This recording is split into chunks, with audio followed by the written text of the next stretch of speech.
Okay, so this is a quick guide to doing a welt pocket for your breast pocket that only goes on the left side of your jacket. Let's get into it. So real quick, you want to do some interfacing just behind the binding box because we will be slashing into this. So we're gonna start with the welt pocket. You want to fold it onto itself, just like this, right sides facing. So let's go to the machine and stitch across here and across here. Okay, so we're gonna trim some of the seam allowance here. Turn this just like this and take something to make sure you get a nice corner on both sides. Give it a good press. We're gonna turn this upside down just like that, and then we're gonna grab our lining. Now this is right side up, so wrong side up would be like this. And you always want the welt to be at the bottom. The lining always goes on top. We're gonna take these points to make sure that the corners, the end of this welt is just on the inside of this. Just like that. And we're going to match up that raw edge. Now let's put a couple of pins in it. Now the one thing that makes my method just a little bit different, I like these pieces to be together first before even attaching it to the front piece. Now let's head over and base this down. Okay, so this is how the basting looks. And then on the other side, you have the welt secured just like this. So now we're going to apply this to the front. Now the very first thing I do is making sure that that basting stitch aligns with that bounding box bottom line. So I'm gonna go ahead and pin it vertical like this. And then now I'm just gonna walk my way down, making sure that this basting fits all the way across the bottom. And then I'm gonna pin again. We have a stitching guide here, as you can see from the basting. So now we're just gonna follow that all the way from end to end, stopping at the dots. So I'm gonna trim this down to about 1/4 inch. So this next step is gonna be very crucial because we're going to be cutting in the inside of the binding box. So you just want to fold that binding box in half, take your scissors, and then just snip it right in the center.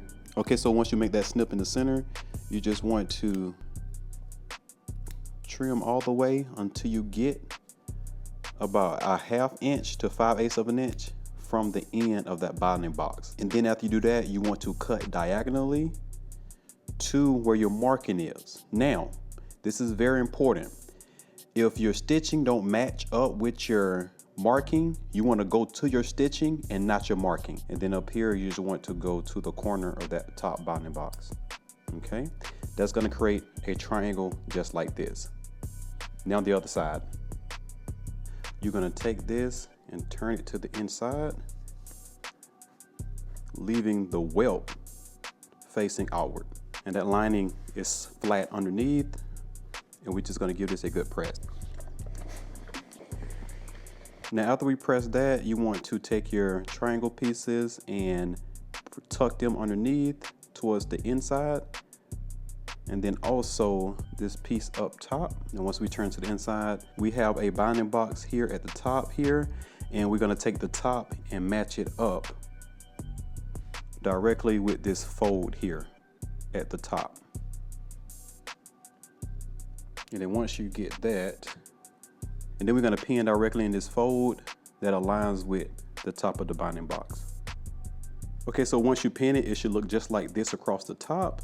And you wanna make sure to have your welt out the way so you won't stitch that down. Just follow the crease. Okay, so I'm gonna fold this back, and as you can see, we have that little triangle piece sticking out, and we have to close out the side of the pocket. Now, this is very crucial. You want to stitch directly across the bottom of that triangle. Put a pin in here.